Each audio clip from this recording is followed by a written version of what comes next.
All over our cities, along our coastlines and across our green and pleasant land, an invisible army is fighting a never-ending war.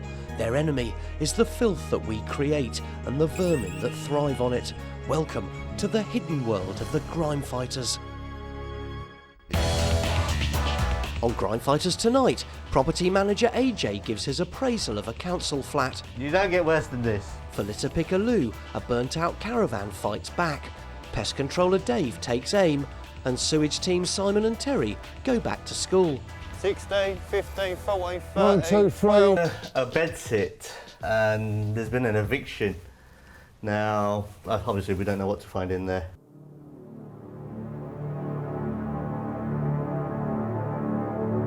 What confronts AJ is a vision of total depravity. The whole flat is knee-high in rotting food, bottled urine and drug paraphernalia. It looks like the detritus has built up over years. How anyone could possibly live in this hell on earth is bewildering. Looking at it, there's bags of feces, bottles of urine. It's disgusting. This place is, it's got needles in here as well, so obviously we're going to have to be careful. He's lived on takeaways all his life and porno mags. And it smells disgusting. It really is. It's really bad.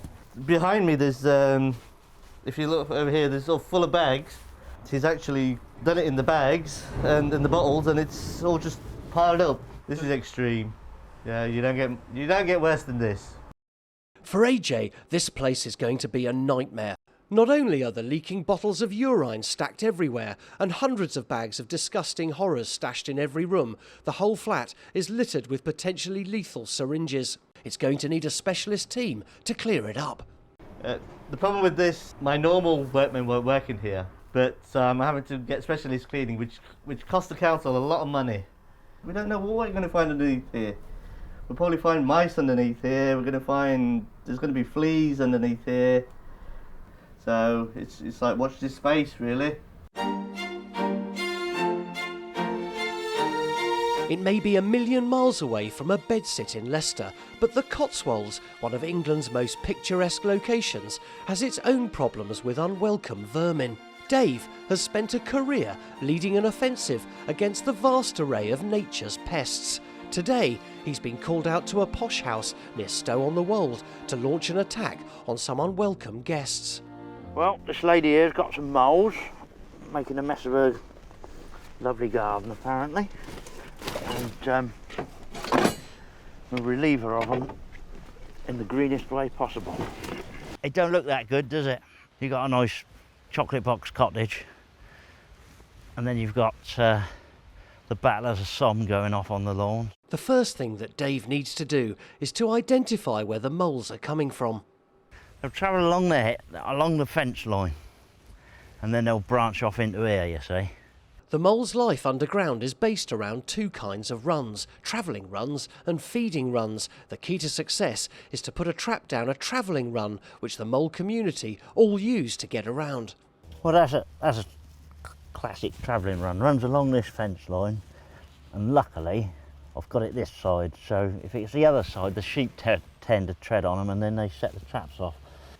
With these, you can get one that end, and you get another one that end. So, and moles do not get on. They fight like crazy, but they will use the same travelling runs. So it's not unusual to get a double catch in a travelling run. As Dave sets the other traps, there's time to reflect on a pest controller's lot. Yeah, I've been doing it a long time. It can be dangerous, anywhere can be dangerous, but it's just having a sense to know what you're doing and do it, you know, make sure you do it right. You don't go putting your fingers into a trap with a squirrel in it. You know, you might think that they're cuddly and fluffy, but people that only ever do it once, they'd never do it again. They'd soon learn what a squirrel's like then. But just as Dave is heading off, it seems he's already got a result. Well, I've been putting those traps in the rest of the area.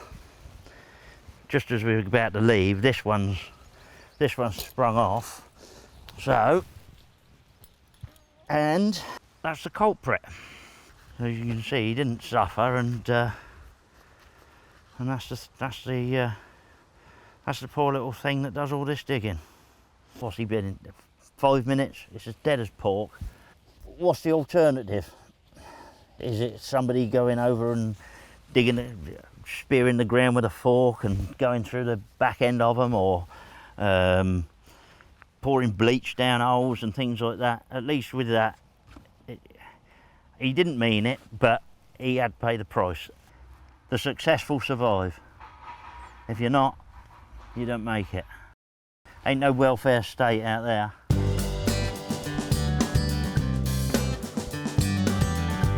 Wolverhampton in the West Midlands is a shining example of the success that local councils are having in the war against grime. It's down to the tireless commitment from both management and the hundreds of operatives on the ground, relentlessly confronting litter, fly tips and illegally dumped rubbish and household goods, that's really making the difference. The city's motto is "Out of the darkness cometh light." But for Lou, one of the city's proudest litter pickers, out of the darkness normally comes a load of rubbish to clear up on the early morning shift. Obviously we're coming in to tidy up after they've left this overnight. This is supposed to be a recycle area. Funny piece of cardboard this is, but it's a car seat, but in this game you never know what you might find. The thing that really gets Lou and his partner Dave going is people's seeming inability to put the cardboard they bring down to the recycling point, the few more feet, actually into the bin. There's room here to put cardboard. If you want to see me put a piece of cardboard in, I can put cardboard in. There's just no need for this. There you are, out. But we have to tidy it because they won't pick it up. The main cause of the problem with the rubbish here is people searching and looking to see if there's anything good they can salvage out of it. Where you've got people, you'll always get rubbish. So it'll keep me employed until I retire. As you can see, we started with an empty lorry this morning. It's now half full, and this is just the start of the day. Normally this is within the first half hour. They pay me, I enjoy it, it'll be clean and tidy. And perhaps one day they'll learn how to recycle properly. In Leicester, AJ's specialist team has arrived to confront the junkies' deplorable bedsit. Before the boys enter, AJ eases them into the job. There's a key for it. We've side text the property.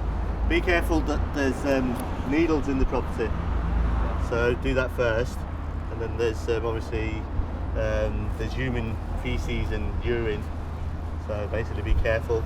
For Dave and Rob, they've seen all this before, but a place like this is even shocking to the most hardened of extreme cleaners. Very bad. Got to be one of the worst. It's human feces basically in bags. You know, you don't get paid enough to do things like this. I don't know how people can live like that. It just puts you off eating when you get home, because all you're thinking about, or the smell sticks with you. You can have a shower or anything and you'll still smell that smell. Rob estimates that there is about 3 tons of rubbish to come out of the flat. Not bad for a bedsit of some 500 square feet. But before they can do anything, they have to confront the problem of the hundreds of used needles discarded all over the flat. They're going to have to systematically sift through every item before they can start making a dent in the mountains of revolting rubbish. One false move and the boys could get pricked by a needle with potentially life-threatening consequences. Well, we normally get the big stuff out, the big stuff, then work around to find the needles, because when it's like this, it's a nightmare to find the needles, but there is quite a few needles around. So. When you've been jabbed, you've got quite a long wait before you get the result, and it's a bit stressful. It's the most nerve-wracking bit. You don't know what you're digging for. Coming up in part 2, Rob and the boys get to grips with the bedsit. Dave meets some old friends. Lou finds some litter that won't fit in his van. And we're out with Terry and Simon in Dagenham, finding some lovely surprises in the sewers.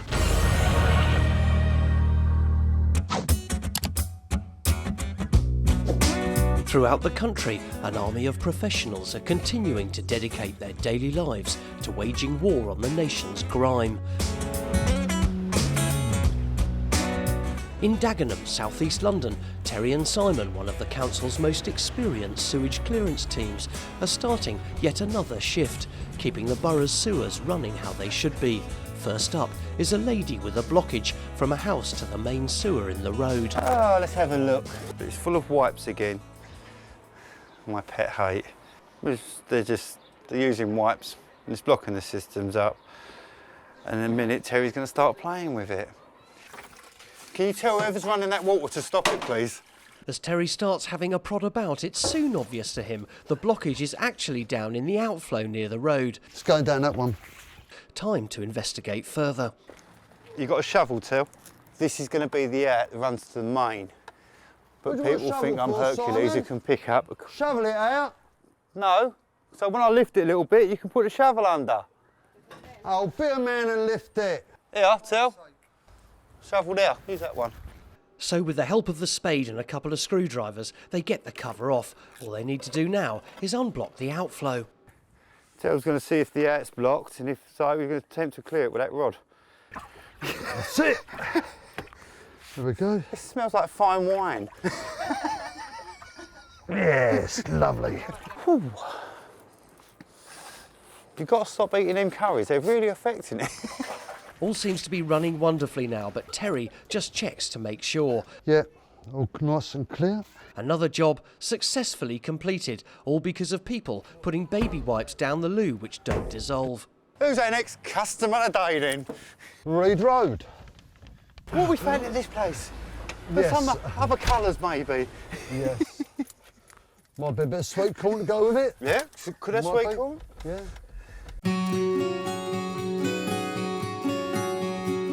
In the Cotswolds, pest controller Dave has arrived at a local farm to check on some of his most cunning adversaries. Well, it's a follow-up visit to this place here that got a rat problem. And it's one of those where I guess they drove up here one night and the headlights swung around and they suddenly realised how many they actually had. And they thought they better get something done about it. As you can see, they don't just live in garages, etc. They're quite good at burrowing.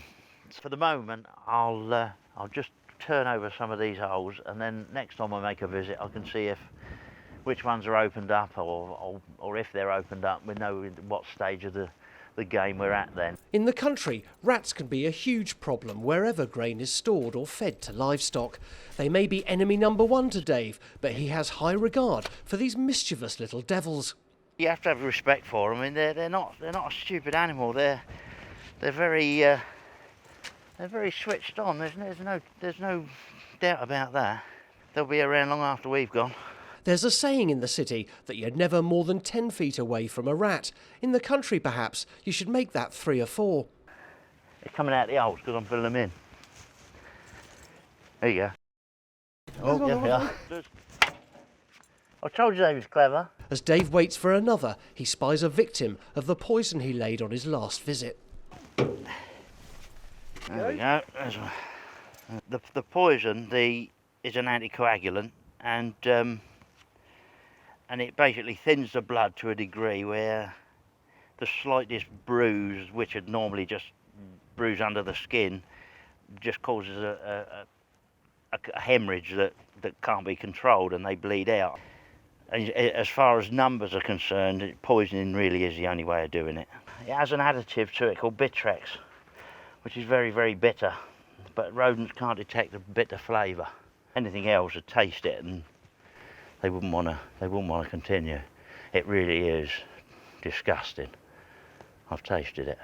After a quick replenishment of his bait stations in the silos with the deadly coated grain and the recovery of yet another victim, Dave reckons it's all gone rather well. Got some bodies and saw some survivors, so, well, let the survivors survive while they can, and then we'll be back in a week or so, just check, make sure what's happening. That'll be it. Job done.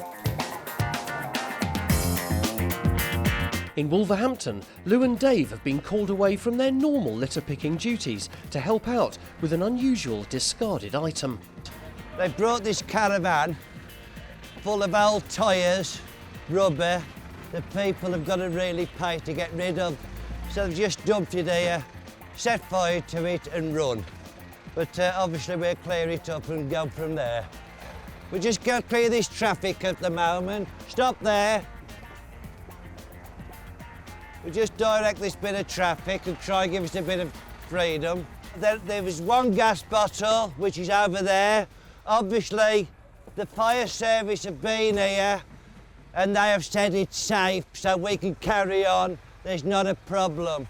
The fire brigade may have given the all clear, but Lou's about to find out that the caravan can always fight back. Recycle it. Oh, see how dangerous? Yeah, no problem. Did you get that on camera? See how I fought it off? Obviously, I was watching you instead of watching what I was doing.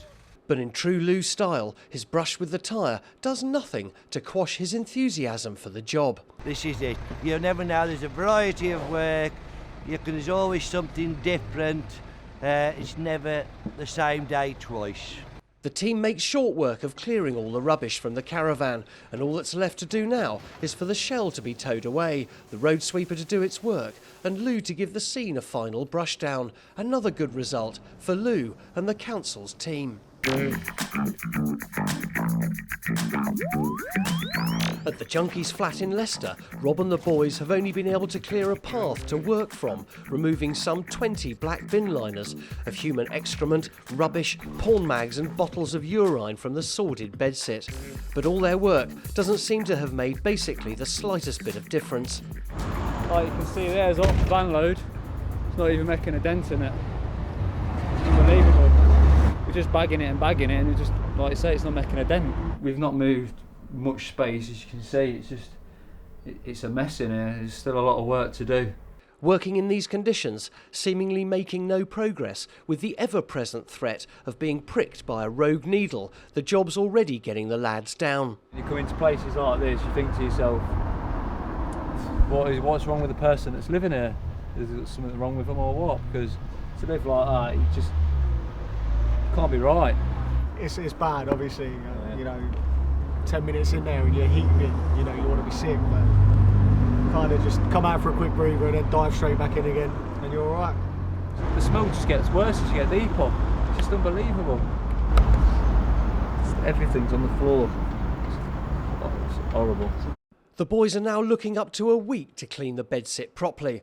The question is, will they get the bedsit back to normality, and will AJ ever be able to let this flat again? For Terry and Simon, the sewage team in Dagenham, there's one more call to go on their roster. Sewage clearance is all about teamwork, but even trying to find the house doesn't bode well. 16, 15, 14, 13, 1, 2, 3, 12, 10, 4, 5, 11, 6, 7, middle, 8, this 9, side. right in front of me. A plumber at number 9 has reported a blockage after fitting a new bathroom in the row of houses. What it is, I've had a call where a lady's having a new toilet and that put in, and they found out they've got a blockage, and now we've got to investigate what way it's running so we can clear it. Seems pretty simple, but Simon has immediately run into a problem. His cover's up, so there should be another cover under this patio somewhere.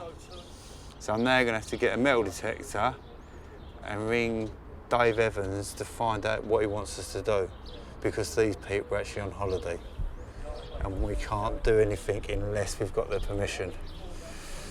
Simon's got to call his boss, Dave Evans, because it's his final decision whether Simon can pull up the patio, but it seems Terry doesn't need it anyway. Don't want to patio up. Why, where's it saying it's running to then? I'm saying it's running that way. Because I used my genius. You didn't use your genius. Yes, I did. You say Yes, it's I running did. that way. It's running that way. If you're wrong, Look, my years of experience is telling me it's running that way 110%. It's now up to Terry to prove that both the plumber and Simon have got it all wrong. The gentleman who's doing the new toilet, putting the new toilet in, is saying that it's running down to the other house. And I've lifted up the manhole cover and I've turned around and said, no, it's running the other way. Now I've got to make my point that I'm right and Simon's wrong, like he normally is. So if Terry's years of experience are correct, this one must be blocked. Oh dear, I am right again. It is running down that way. Now it's just left to Simon to blame the plumber rather than eating humble pie. Yeah, the plumber gave us wrong advice, as normal. So we've found out where it's going. Again, Terry's intuition has paid off, and after all the arguing, a high-pressure hose in Terry's chosen outflow sorts the problem. One thing, though, they both agree on is that if it's not baby wipes, it's got to be congealed soap powder that blocks the system. Right, when the soap powder, when you put it in the washing machine, it's hot. When it hits that pipe work at the back of the properties, it becomes cold. And that's what it turns out like. It goes back to its original form. And that is what blocks the pipes. So Terry's years of experience on this occasion has paid off. Simon has surely learnt a thing or two today from the old master.